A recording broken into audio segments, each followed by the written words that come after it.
Bonjour à tous, amis lecteurs et auditeurs de Radio Expression, et bienvenue dans cette émission consacrée au combat pour les droits des femmes ainsi qu'au féminisme à l'occasion de la Journée internationale des droits des femmes. Pour moi, le féminisme, c'est un mouvement qui a pour but de dire « je suis une femme et j'existe ». Mon féminisme à moi, il amène chaque femme à se trouver, à se reconnecter à sa force intérieure et à exprimer sa vérité, ni plus ni moins. Mon féminisme, il dit juste que la femme est un être humain comme les autres. Mon féminisme à moi, c'est pas un cri de victoire. C'est une force silencieuse infinie que l'on laisse voir. Mon féminisme ne tape pas du poing car il est une frappe à lui tout seul. Point. Mon féminisme ne dénigre pas les hommes car il sait qu'il a le pouvoir de leur donner de la valeur. Sa puissance est de savoir que son pouvoir vient de son cœur. Mon féminisme à moi redonne simplement du pouvoir à la féminité et rend les femmes libres d'être qui elles sont. Donc ce texte que vous venez d'entendre a été lu justement par notre invitée Mélodie Massamba. Bonjour. Mélodie, bonjour. Merci d'être avec nous pour cette émission. Mélodie, vous êtes l'auteur du blog melodiemassamba.blogspot.fr. Oui. Et nous sommes ravis de vous avoir parmi nous. Merci, ravie d'être ici. Avec nous, nous avons le plaisir d'être reçus une seconde fois et aussi d'avoir comme invité Colette Piat, avocat et écrivain. Colette Piat, bonjour. Bonjour. Merci encore d'être avec nous et de nous recevoir dans votre magnifique péniche de Falaine. C'est un plaisir réciproque. Merci beaucoup. Et puis nous avons aussi notre chroniqueuse, Yves-Lise. Yves-Lise, bonjour, voilà, que vous avez justement eu le plaisir de voir à notre première émission et qui nous fait l'amitié de collaborer avec nous à Radio Expression. Alors, sur cette émission, nous allons d'abord commencer par rappeler certaines des grandes dates concernant l'avancée du droit des femmes, des droits des femmes, disons-le plutôt. Si on devait prendre une date de début, prenons d'abord celle de 1804, celle du Code civil napoléonien, où la femme est mise en infériorité juridique par rapport à l'homme. La femme n'a pas encore le droit de vote, mais pour ce qui est de l'homme, c'est également pareil. Il n'y a pas encore le suffrage universel, qui n'est instauré qu'en 1848, mais là, le suffrage universel est uniquement masculin. La femme étant une sous-citoyenne, vue comme une mineure. Certaines avancées sont faites, mais très modestes. La loi d'abord Camisset de 1880 qui ouvre les lycées aux filles. La Première Guerre mondiale, les hommes sont envoyés au front, les femmes vont dans les usines, ce qui crée un bouleversement social.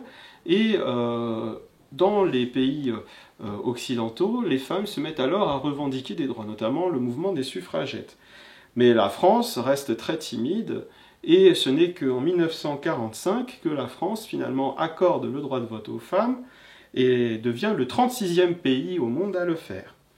Mais il a fallu attendre aussi plus de 20 ans pour d'autres grandes revendications et grandes avancées.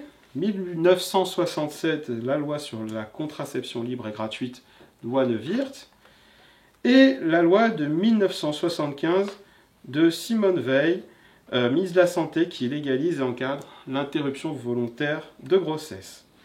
1983, la loi sur l'égalité professionnelle et à travail égal, salaire égal, mais on constate aussi que bien souvent, les femmes restent moins bien payées, 10 à 20% de moins que les hommes, selon les études. Alors aujourd'hui, je voudrais demander à mes invités, et je vais peut-être d'abord commencer par Colette, selon vous, qu'est-ce qui reste encore à faire comme avancée juridique après cette longue liste justement d'avancées, de lois que je viens de citer? Eh bien, je crois qu'une chose extrêmement importante, c'est que juridiquement, le salaire des femmes va être égal à celui des hommes. Or, dans la réalité, il y a une différence non pas de 20%, mais ordinairement reconnue de 25%, mais c'est beaucoup plus en fait. Parce que, contrairement à ce qu'on pourrait imaginer, les femmes ont plus de diplômes que les hommes. ce qui était vraiment assez surprenant, je dois le dire. Et alors dans ce cas-là, compte tenu de la supériorité des femmes au niveau des diplômes, la différence, l'infériorité des femmes est de 33%. Et ça, je cite notamment Charlie Hebdo, et qui d'ailleurs dernièrement... magnifique numéro et couverture de Charlie. Mais je dois dire maintenant que je suis... franchement... On pourrait la trouver un peu misogyne. Non, mais abstraction faite. Avec la menthe religieuse. J'ai été frappée par un numéro de Charlie Hebdo qui... traitait avec d'ailleurs d'une certaine violence, c'était écœurant, le viol dans les batailles. Le viol dans les batailles. Oui, en guerre, vous voulez dire. Voilà, pendant les guerres, on voit 5 ou 6 ou 7 hommes, je ne sais pas, s'acharner sur une malheureuse. C'est épouvantable. Je dois dire que rien que le dessin, la couverture, c'est épouvantable. Or, c'est une réalité. Et au fond, comme m'a dit une bonne bourgeoise un jour, elle m'a dit bah, qu'est-ce que vous voulez, c'est la guerre. Ah oui, c'est la guerre. Non, pour moi, c'est inadmissible. Voilà. Alors, Colette, vous avez connu aussi la France directement de l'après-guerre. Et puis, vous avez vu aussi l'avancée, les combats féministes en France, avec les grandes figures, notamment Louise Weiss, pour aussi faire l'avancée des droits des femmes, le mouvement La Femme Nouvelle, etc.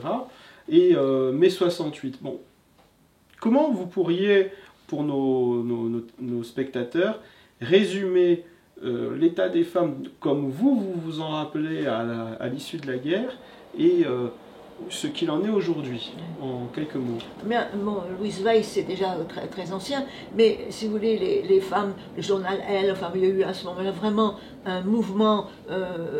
Les femmes ont voulu avoir une égalité avec les hommes, ce qui était tout à fait normal. Et ça s'est fait vraiment très lentement. Très lentement. C'est encore d'ailleurs très lent. Par exemple, la différence des salaires, qui ne bouge pas. Et actuellement, beaucoup de femmes ont un salaire inférieur.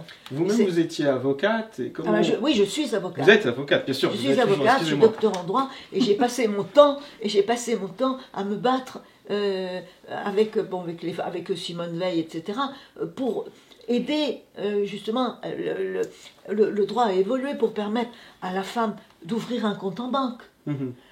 Rappelez-nous quand est-ce que ça s'est fait à peu près. Je ne pourrais pas vous donner l'année par cœur, mais enfin, tout ça s'est passé entre 50 et notre époque. D'accord. Voilà. Alors, ouvrir un compte en banque, exercer une activité professionnelle. J'ai eu une fois une vieille dame qui est venue et qui m'a dit « Ah oui, moi j'ai dû demander l'autorisation de mon mari pour exercer mon métier. » Enfin, on se croit tout d'un coup, je ne dirais pas au Moyen-Âge, puisque comme vous le disiez très bien, au Moyen-Âge, les femmes avaient beaucoup plus de pouvoir que maintenant. On se trouve donc en face d'un rétrécissement. Alors, bon, la dernière nouveauté, enfin progrès, c'est la possibilité de se faire avorter et la possibilité, au point de vue de la garde des enfants, au point de vue de l'adultère aussi. Là, la femme méritait 3 mois de prison si elle était adultère, alors que l'homme n'avait aucune sanction, une amende s'il entretenait une concubine au domicile conjugal. Vous vous rendez compte? Mais on croit rêver. Enfin, c'est plutôt un cauchemar. Bon, maintenant c'est fini, il y a une égalité. Donc, mais c'est une fausse égalité. C'est une fausse égalité. Parce que les femmes gardent toujours, hélas, dans l'usage, dans les manipulations, dans le viol, dans tous les comportements. Enfin, heureusement, il y a des hommes comme vous, cher ami, qui respectent l'égalité homme-femme, qui devrait être une évidence. Une évidence. Je trouve que les pays qui n'observent pas l'égalité sont des pays sauvages. Voilà, c'est mon point de vue. Et malheureusement, je prononcerai le mot de religion au pluriel, parce que c'est vrai que les religions ont été, ou sont encore, un frein à l'évolution et à l'égalité de la femme. Voilà, je crois que j'ai tout dit. Oui, c'est vrai. Bon, cela étant, on peut aussi un peu nuancer parce que lorsque la France a accordé le droit de vote aux femmes, depuis bien longtemps, elle n'était plus régie par les lois religieuses, puisque ce n'est qu'en 1945 et que la loi sur la laïcité datait déjà de 40 années auparavant, de 1905. Et lorsque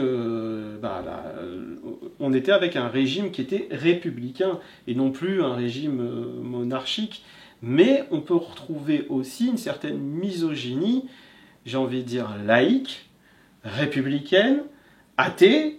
Oui, bien sûr. Voilà, je citerai notamment le sénateur Alexandre Bérard, qui était un sénateur républicain. Séduire et être mère, c'est pour cela qu'est faite la femme. Hein, la femme étant souvent vue, à cette époque-là, et c'était d'ailleurs un argument souvent avancé, comme étant réactionnaire, car trop sous l'influence des curés, qui pourraient alors restaurer l'ancien régime.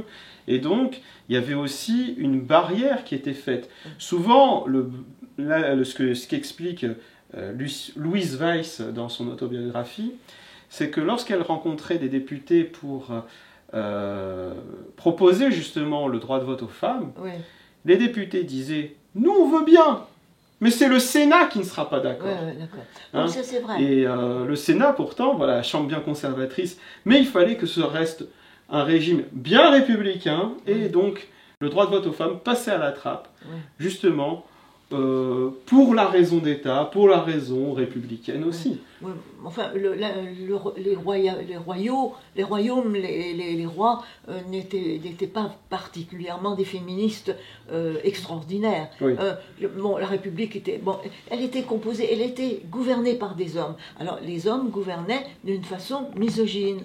En tout cas, je parle de la religion parce que je dis les religions, pardon. Mais je dis que par exemple, il n'y a pas si longtemps, dans un enterrement chrétien, le corps devait être suivi par les hommes d'abord et les femmes étaient derrière. Voilà. Alors, je ne juge pas, je dis simplement les choses sont... Bon, dans la religion juive, et je suis moi-même juive, mais c'est vrai qu'il y a d'ailleurs une évolution extraordinaire maintenant, et une évolution bienfaisante, qui est justement de faire participer les femmes. Mais à mon avis, une religion sans les femmes, ça n'est pas une religion. Mais elles sont là, elles sont vivantes, c'est elles qui mettent les enfants au monde, elles sont intelligentes, elles sont capables, et je pense qu'une religion serait beaucoup plus forte, quelle qu'elle soit, je dis bien quelle qu'elle soit, y compris et surtout la musulmane, si les femmes marchaient main dans la main avec les hommes.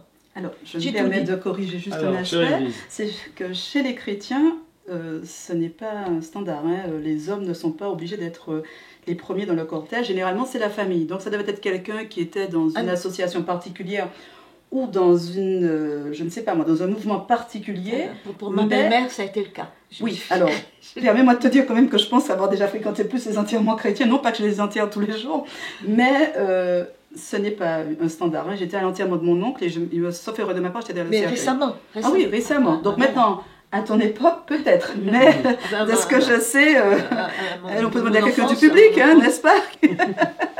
Chez les chrétiens, non, il n'y a pas... non. Il n'y a pas de curé femme.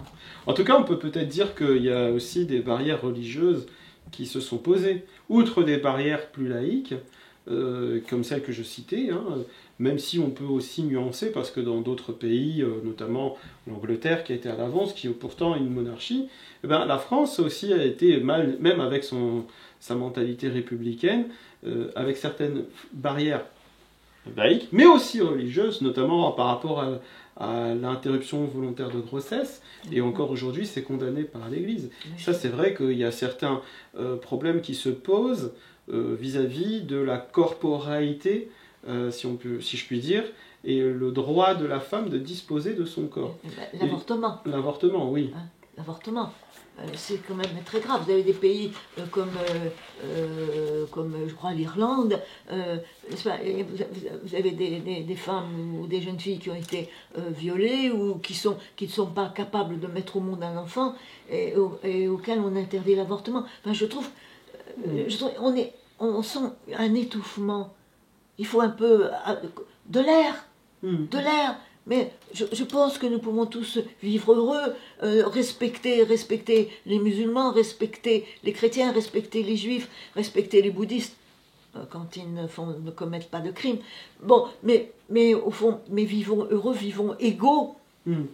Parfait.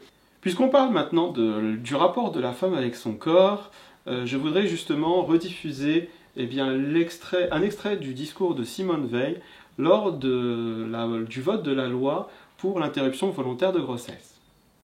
Je le dis avec toute ma conviction, l'avortement doit rester l'exception, l'ultime recours pour des situations sans issue. Mais comment le tolérer sans qu'il perde ce caractère d'exception, sans que la société paraisse l'encourager? Je voudrais tout d'abord vous faire partager une conviction de femme. Je m'excuse de le faire devant cette assemblée presque exclusivement composée d'hommes. Aucune femme ne recourt de gaieté de cœur à l'avortement. Il suffit d'écouter les femmes. C'est toujours un drame.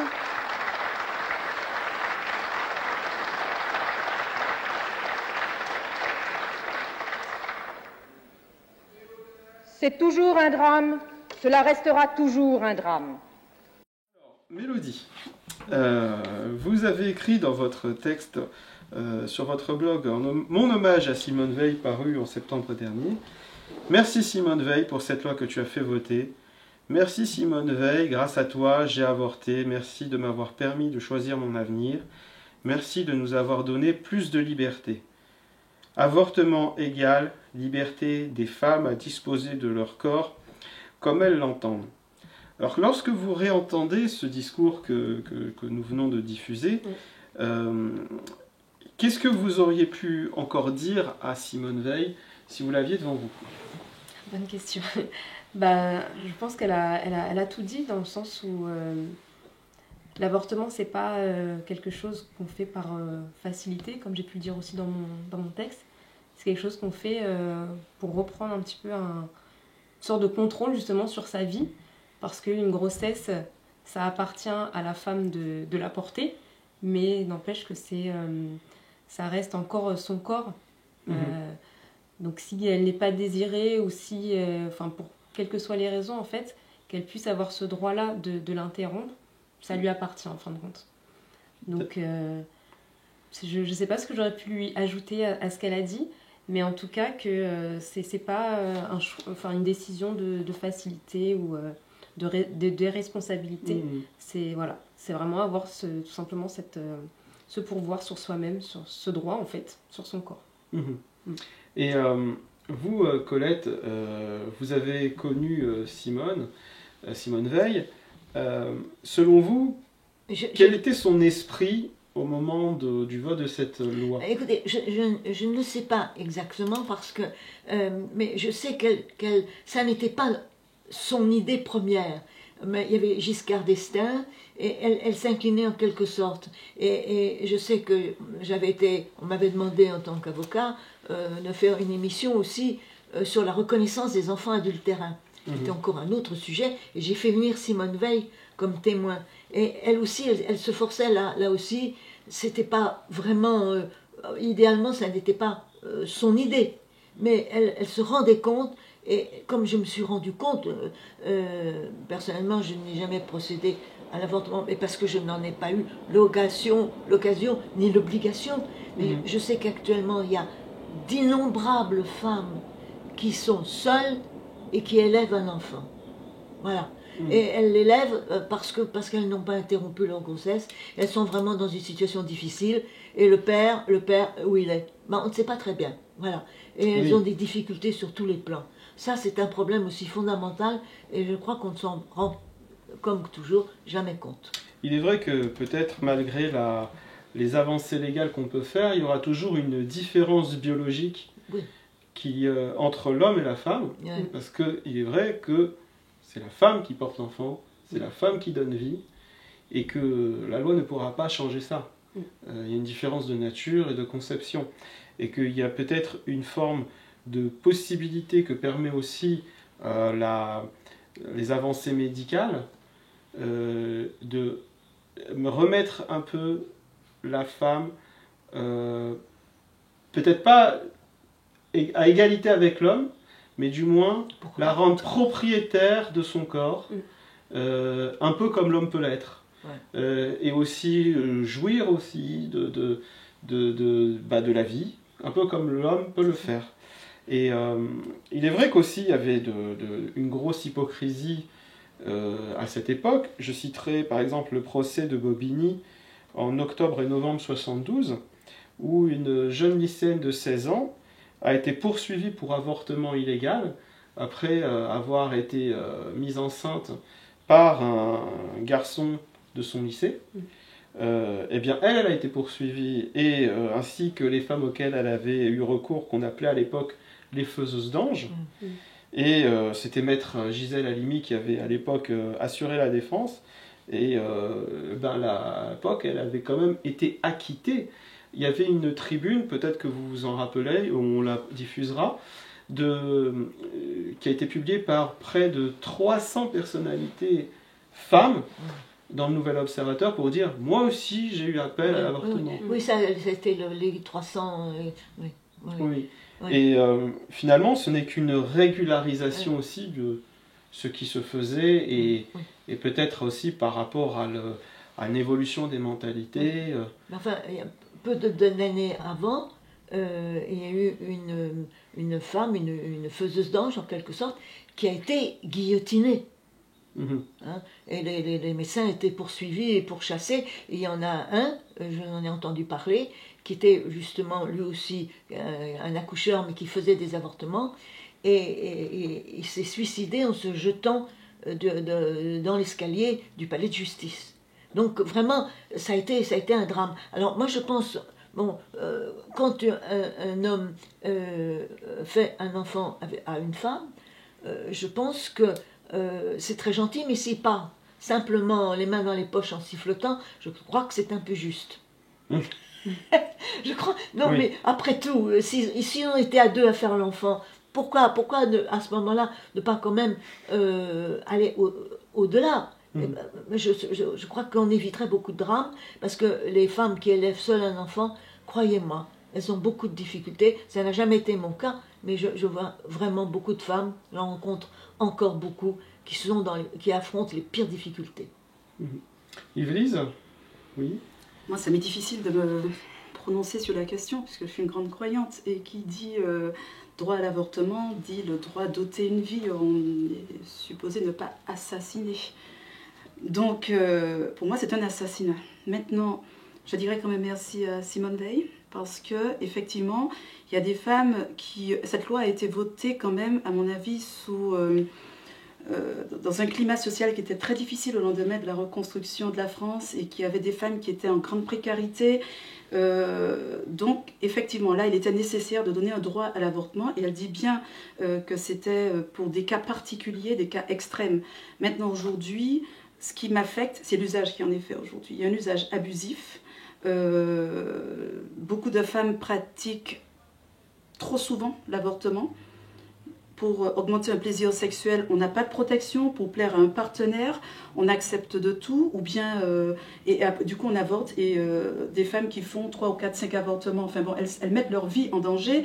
Ça, moi, ça me... Vous en connaissez? J'en ai déjà entendu. J'en ai déjà entendu. Bon, je me rappelle quand j'étais au lycée, il y avait des discussions entre jeunes. Est-ce que tu sais comment on peut avorter? Alors oui, tu peux prendre un cintre à linge, que tu peux t'enfoncer dans le corps. Enfin, j'ai entendu des discussions. Il y a de l'eau salée. Il y avait plein de choses comme ça. Les jeunes, ils avaient ces discussions parce qu'ils avaient peur.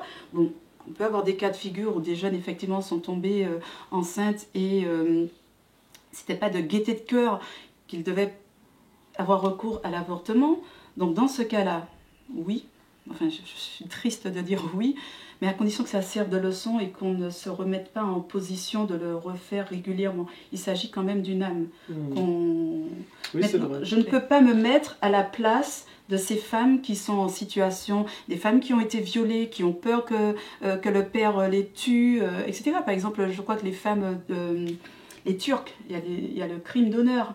Et des jeunes filles, des fois, qui ont été violées, et si elles découvrent qu'elles sont enceintes, ben, elles savent qu'elles sont soumises au crime d'honneur. Donc ces femmes-là, ben oui, si elles vont à l'hôpital et qu'elles sont avortées secrètement, là, je suis pour. C'est triste à dire, mais je n'ai pas le choix. Il y a encore d'autres cas de figure, Des femmes qui se retrouvent enceintes et elles savent pertinemment qu'elles mettent leur vie en danger face au regard d'autrui, de la famille, etc. Donc c'est vraiment au cas par cas. C'est jamais par gaieté de cœur, en tout cas, comme elle le dit. Ce n'est jamais par gaieté de cœur d'extraire une vie et de commettre un assassinat. Moi, c'est quand même commettre un assassinat, mais je ne peux pas me permettre de juger les personnes qui ont recours à l'avortement. Elles savent exactement quel est leur futur et c'est un droit, effectivement, qui est donné à chaque femme, qu'on doit respecter. On ne doit pas porter de jugement. Et l'expression, par exemple, quand un homme dit « elle m'a fait un enfant dans le dos », je dois avouer que je l'ai moi-même des fois dit. Tu m'as dit. Ah, c'est fort. Hein, c'est fort. Ouais. Donc voilà. Effectivement. Alors, bon, j'ai quelque chose à... Oui, Colette. J'ai quelque chose à... Bon, je suis fille de médecin et je crois que vraiment le problème essentiel qui a été résolu ces dernières années, c'est quand même la protection de la femme. Or, maintenant, mais je reconnais que dans beaucoup d'endroits, c'est encore l'ignorance qui règne. Il y a la pilule, il y a le stérilet, il y a plusieurs moyens. La pilule du lendemain également, puisqu'il y a la pilule contraceptive. Il y a le stérilet, enfin il y a toute une série de procédés de protection, et alors là, bon, bien entendu, c'est préférable, 1000 fois préférable qu'un avortement qui met la santé de la femme en danger, bien évidemment. Mais encore faut-il, qu'est-ce qu'il faut? Mais il faut l'information. Et l'information, on ne la trouve nulle part. On ne se trouve, il y a quand même le planning familial qui... Oui, mais enfin, il y a beaucoup de femmes, je pense à nos amis ici présentes, qui sont très souvent dans les banlieues dites défavorisées. Les femmes sont désarmées. Voilà. Et ça, je pense que l'information... Le territoire perdu de la République. L'information, exactement. L'information, c'est extrêmement important. Que ces petites jeunes filles, ces femmes, soient en état de se préserver d'une maternité, mais c'est élémentaire. C'est élémentaire. Mais ça devrait être fin. Si elles étaient informées, elles ne seraient pas dans l'état où elles sont. C'est-à-dire, elles sont voilées, elles ne peuvent pas sortir, elles sont bouclées. Nous sommes dans une République qui est gâchée par ça. C'est pas possible. Les femmes sont actuellement dans un statut, à mon avis, épouvantable. Et je ne parle pas de moi, je ne parle pas de nous. Nous sommes défavorisés. C'est vrai que dans ces territoires, nous avons déjà rencontré les territoires perdus de la République. J'assistais à quelqu'un à l'accouchement de mes neveux, et il y avait une femme qui se cachait. J'ai abordé la discussion avec elle. Je lui ai demandé, mais pourquoi vous cachez-vous de la sorte? Vous êtes venu faire un avortement, vous avez été excisée. Et elle s'est mise à pleurer, elle m'a dit, c'est vrai, si je suis enceinte, je suis tuée. Je serai tuée, j'étais excisée quand même.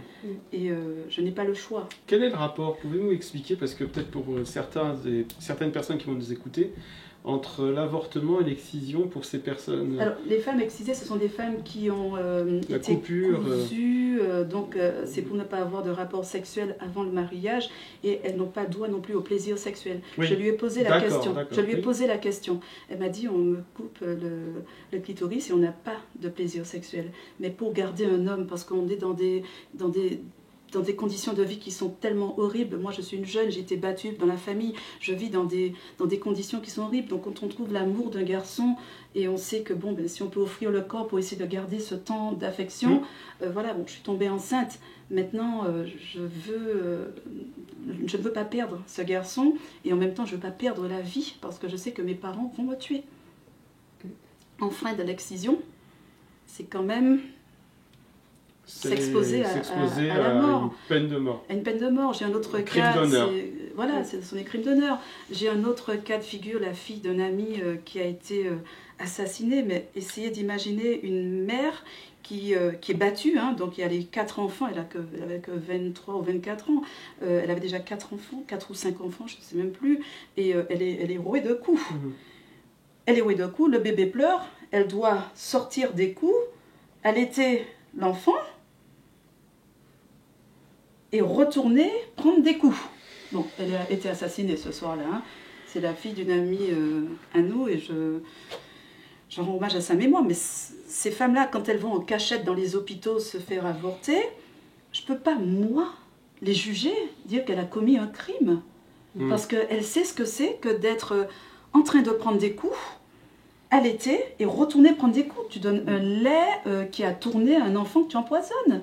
D'ailleurs, ces enfants-là aujourd'hui, ben, ils ont perdu et le père et la mère, ils sont livrés à eux-mêmes et c'est dans des conditions atroces. Donc nous sommes, oui, nous rencontrons ces femmes-là au quotidien, des femmes qui portent le voile parce qu'en dessous, il y a aussi des bleus et des bleus au ventre aussi, même enceinte. Elle a subi ça, notre amie Halima, il a marché sur son ventre. Eh bien, bon, eh bien, écoutez, oui. J'ajouterais quand même une statistique. Une statistique, c'est qu'il y a tous les 3 jours une femme qui meurt sous les coups de son mari. Alors, je me demande si on vit dans un pays de sauvages. Moi, je ne comprends pas. Alors, les pouvoirs publics laissent faire. Les malheureuses femmes sont... D'abord, l'excision, même chose. C'est complètement... C'est ahurissant que ça existe encore. Si je peux me permettre, c'est une pratique d'importation en même temps, hein, dans notre pays. Oui, il y a des importations qu'on refuse. Oui. Hein? Alors, je ne sais pas ce que font les gens qui gouvernent, qui surveillent, mais ça devrait appeler... Nous sommes dans une république qui était merveilleuse, je dis qui était, parce que j'en parle à l'imparfait, où, bon, maintenant on pourrait vivre heureux, la femme épanouie, les enfants épanouis. Qu'est-ce que c'est que ces histoires nouvelles? Non! Moi je trouve que c'est non, et je trouve que vraiment, je ne sais pas ce que font nos ministres, mais doit y avoir une intervention pour que nous redevenions une république normale avec une femme épanouie comme nous avons le bonheur de l'être.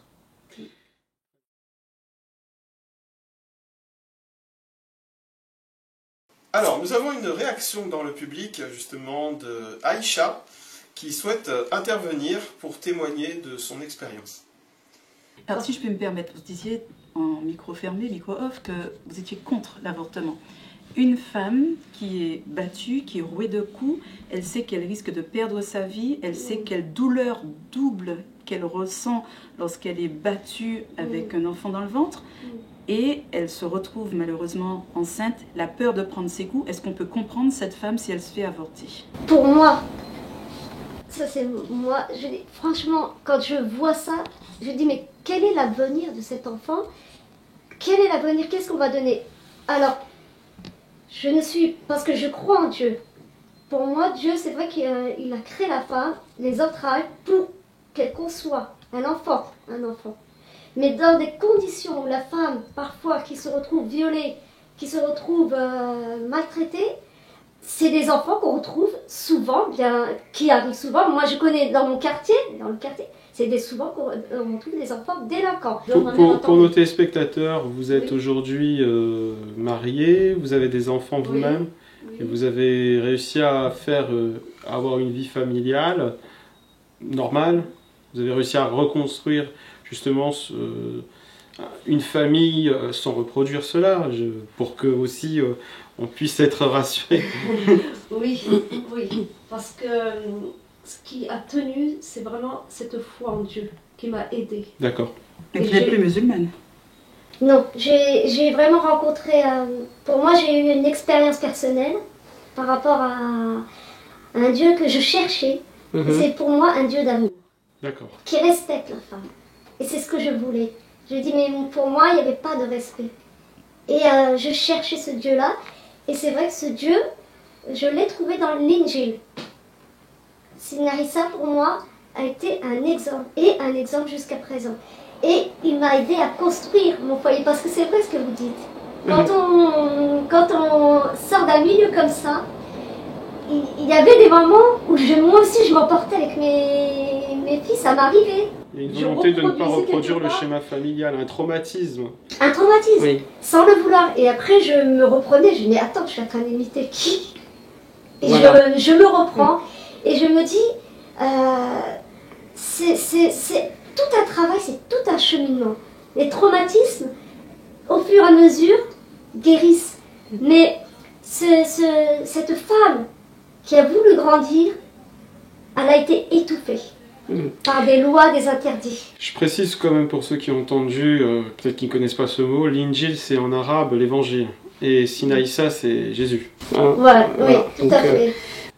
alors en ce qui me concerne, maintenant, puisque chacun parle de ses religions, pour la mienne, en tout cas le judaïsme, l'avortement, le Talmud en parle, ce n'est pas interdit dès lors qu'il est fait moins de 40 jours après la fécondation, parce que d'après le Talmud, mais ça, il faudra que je retrouve la référence, l'âme descend sur terre dans l'embryon 40 jours après la fécondation. Moins de 40 jours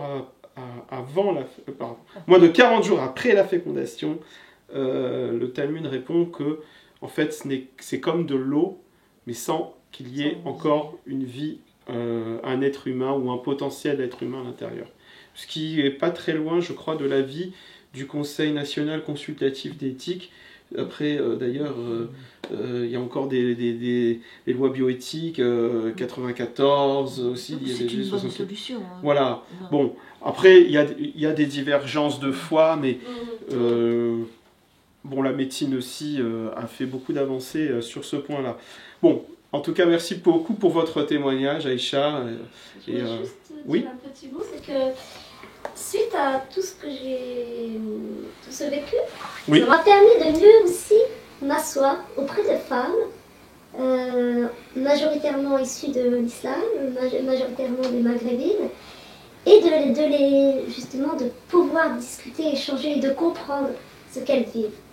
Et c'est vrai que beaucoup de femmes se sont confiées. Dernièrement, une femme s'est confiée en me racontant des histoires qui me rappelaient mes histoires de famille. Et elle me dit, tu sais, je peux parler avec toi.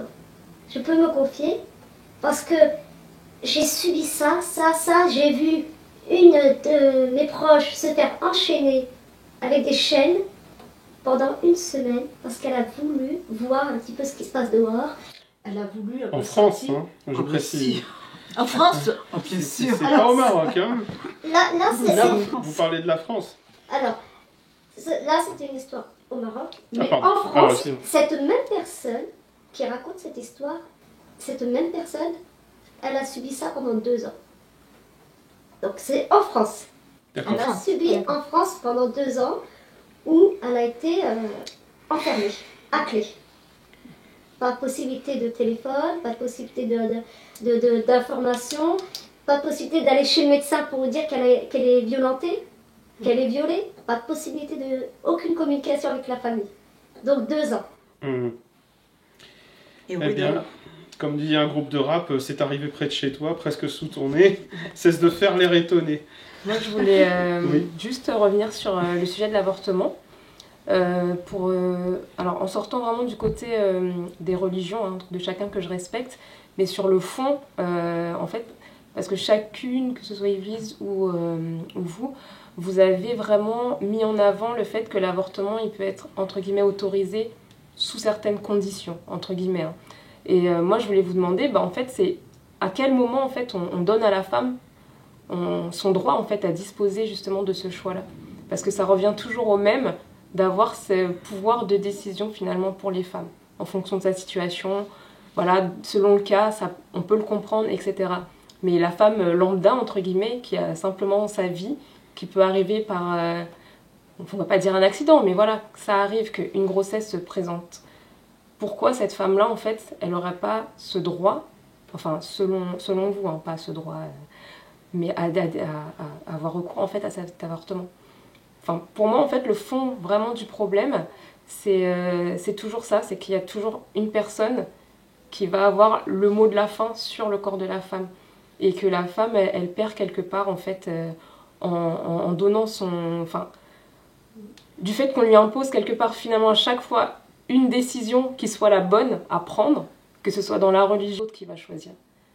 Et moi, j'ai fait mon blog et c'est vraiment par rapport à ça, par rapport à ma vie personnelle, ce que j'ai pu voir, comprendre, la base pour moi de se sentir forte, de pouvoir s'imposer en tant que femme, dans quelque domaine que ce soit, c'est d'abord de reprendre possession de son corps. Et ça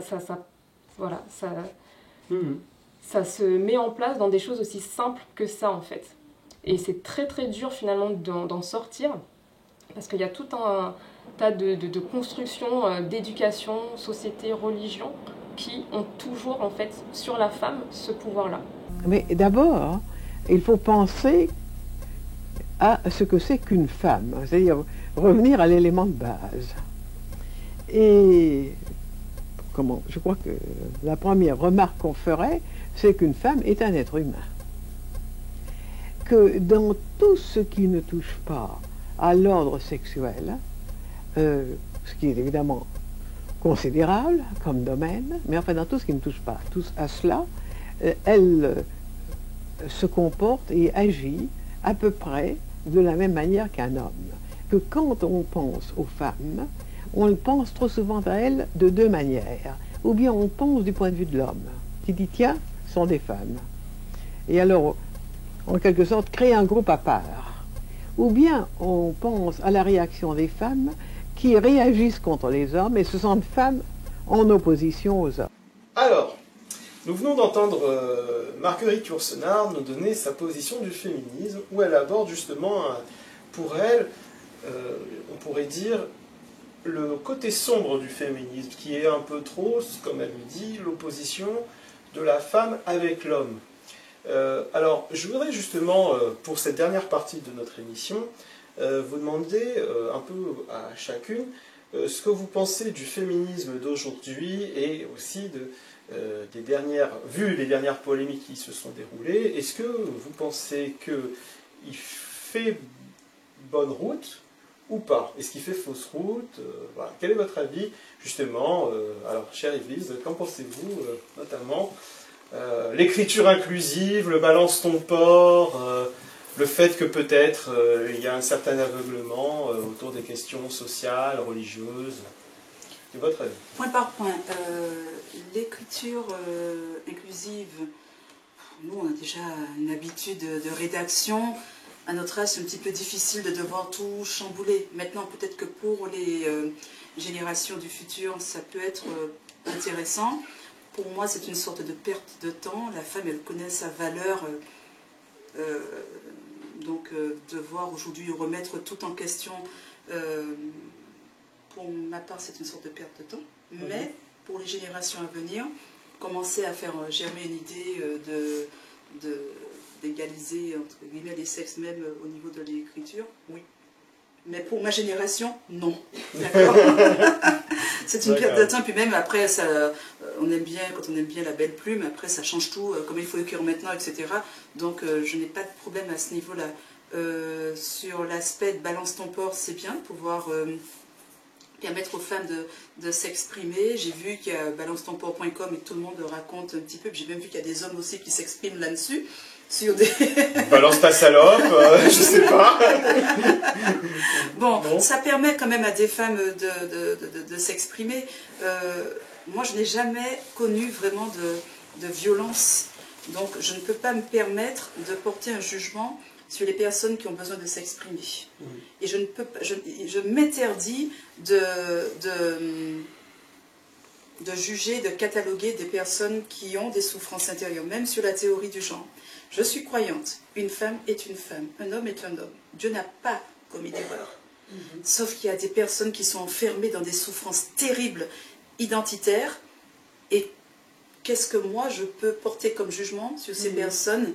Je ne peux pas, ni sur les personnes, les transsexuels et compagnie. Bon, maintenant, quand ça frise le ridicule et compagnie, oui, bon, là, ça me gêne au quotidien de rencontrer des personnes extravagantes ou qui vont un petit peu dépasser les limites du regard d'autrui.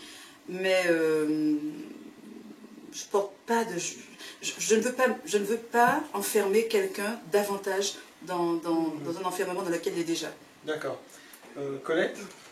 Alors, moi, l'écriture inclusive, j'ai écrit 42 livres à ce jour. Les bras me tombent si je dois changer la grammaire. Je trouve que bon, la grammaire est là. Vous sentez-vous comme femme soumise parce que vous appliquez la règle du masculin qui l'emporte sur le féminin?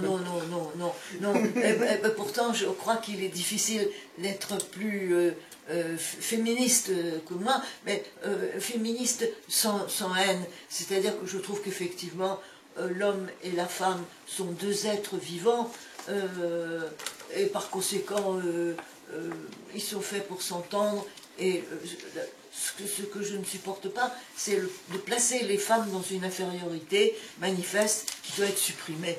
Et notamment, les religions, sur ce point-là, doivent être mises au pas. Alors, l'histoire de balance ton porc, je trouve la formule extrêmement vulgaire. D'abord, je ne balance pas. Et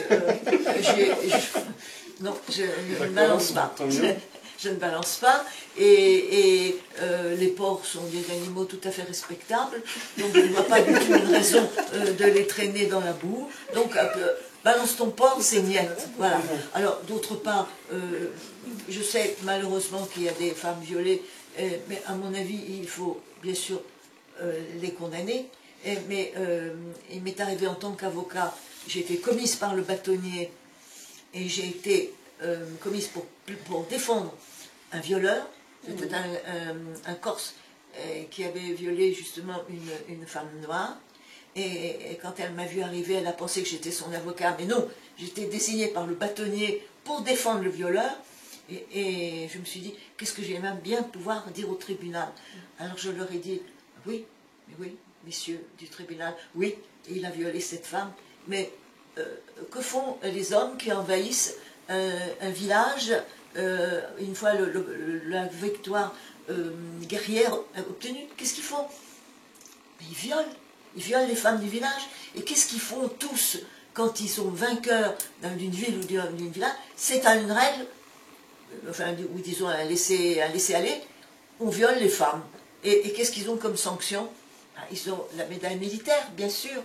Voilà. Il y a pire comme sanction. Alors, j'ai plaidé ça, et le président m'a regardé, il m'a souri, et mon client, que j'étais chargé de défendre, a eu 3 mois sursis. J'ai trouvé ça scandaleux, parce que j'ai trouvé que c'était vraiment pas beaucoup. Mais j'avais fait mon devoir. Alors, il n'en demeure pas moins que on parle du viol, on a raison, bien sûr je ne suis pas pour le viol, mais le viol pendant les guerres, pendant les batailles, il y a d'ailleurs eu un article il n'y a pas longtemps dans Charlie Hebdo, avec des dessins très éloquents et terribles, c'est effroyable, c'est inadmissible, on devrait aussi en parler, et c'est très, très important. Maintenant, que l'homme et la femme, à mon avis, ils sont faits pour s'entendre, disons c'est le frère et la sœur, moi je les vois unis exactement comme les gens de différentes races, je crois, aimons-nous les uns et les autres, voilà, et puis c'est tout. Et Mélodie, vous avez écrit justement, peut-être que c'est une bonne phrase dans la poursuite des idées de Marguerite Yourcenar, « Mon féminisme n'est pas une guerre que l'on fait contre les hommes, il est une paix dans sa féminité que l'on impose au monde. » Je pense que c'est dans la poursuite aussi de votre concept de puissance féminine, hein, peut-être que Marguerite Yourcenar souscrirait, mais pourriez-vous aussi d'ailleurs nous dire ce que vous en pensez, et aussi par rapport à votre concept de puissance féminine? Ouais. Alors, par rapport à la phrase que vous venez de lire, en effet, je pense qu'en tant que femme, on apprend difficilement à comprendre déjà ce que c'est que la féminité, qu'être une femme, et dans le fait de trouver, d'être vraiment en paix par rapport à ça, c'est-à-dire de s'accepter en tant que femme, de comprendre que on est forte et capable, etc., en étant une femme, pas parce qu'on peut faire comme un homme, par exemple. Vraiment trouver cette source en fait d'inspiration en soi, dans sa féminité, ça crée un apaisement, et cet apaisement, en fait, voilà, il déborde, voilà, il est contagieux en fin de compte. Et on trouve, ça s'harmonise au niveau de nos relations, notamment avec les hommes, en fait, tout simplement. Donc, au-delà du fait de crier un peu partout, de demander aux hommes, d'attendre des hommes un certain comportement, c'est vraiment revenir à soi et à cette féminité qui, pour moi aujourd'hui, elle existe très très très peu finalement, dans un monde où il y a, comme on a pu le dire, à peu près la moitié d'hommes et de femmes. La féminité, elle est très peu connue. Et la trouver en tant que femme en soi, ça crée, pour moi, je pense que ça crée, pour l'avoir vécu vraiment, moi je parle aussi de mon expérience personnelle, où j'ai eu ces périodes difficiles, de manque de confiance, où j'ai pu être abordée, pareil, hein, comme toutes ces femmes qui ont utilisé le hashtag balance ton porc. Il y a notre article où vous avez écrit « Pute, salope, appelle-moi comme tu veux ». Voilà. Parce qu'à un moment donné, on s'en fiche finalement. C'est que... c'est vraiment sortir de tout ce qu'on a pu nous imposer et en se trouvant soi-même et c'est cette vérité qu'on est, l'imposer. Et une fois qu'on le fait, c'est comme, voilà, il y a des figures qu'on voit comme l'exemple qui me vient, c'est par exemple le pape, ces personnes comme ça. Ces personnes, elles n'ont pas besoin de demander aux gens, en fait, respectez-moi, etc. Elles ont quelque chose en elles et elles l'imposent. Et pour la féminité, moi je le vis vraiment comme ça. Et c'est ce que je veux, que chaque femme trouve cette paix vraiment intérieure et l'impose comme une force. Et ça n'a pas à faire de bruit en fait. Moi j'ai vu que ma vie elle s'est vraiment transformée dans beaucoup de choses. Et c'est intéressant de le vivre pour soi. Et c'est long après à expliquer, parce que c'est tout un parcours. Mais c'est vraiment ce que je veux pour chaque femme.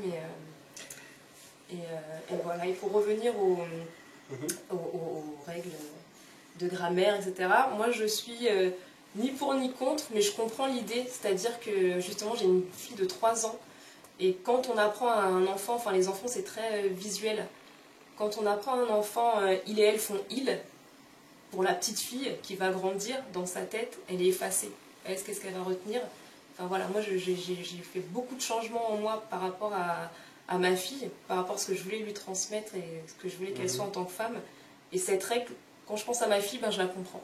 Vous lui avez apprise? Je ne lui ai pas apprise, mais c'est-à-dire que là, si elle est mise en place, etc., je pense que c'est une bonne chose pour les enfants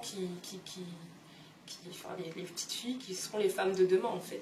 Parce que ça leur apporte quelque chose en plus pour elles. Elles existent plus que quand il et elle font il. Alors, je sais que pour certains, c'est un détail. Pour moi, personnellement, ça me change rien. Mais je pense quand même que dans une école, pour un groupe de petits-enfants, par rapport à la mentalité, comme les enfants perçoivent les choses, je pense que ça leur fait une différence, sincèrement. Voilà. En tout cas, ce qu'on peut dire aussi, c'est que à notre époque, avec Internet, avec les réseaux sociaux, il y a justement cette possibilité qui n'était pas possible avant, mais pour les femmes de maîtriser leurs paroles, et c'est déjà aussi dans la continuité de cette chronologie des droits de la femme que j'avais évoquée. Peut-être que la libération de la parole que Internet permet, à condition qu'elle soit faite de façon responsable, contribue aussi à cette avancée. C'est aussi pour cela que, c'est aussi grâce à cela d'ailleurs que Radio Expression existe, et c'est aussi pour cela que nous avons décidé de faire une émission pour laisser un espace pour que vous puissiez aussi vous exprimer. Et nous vous remercions, je vous remercie vraiment. Merci à vous.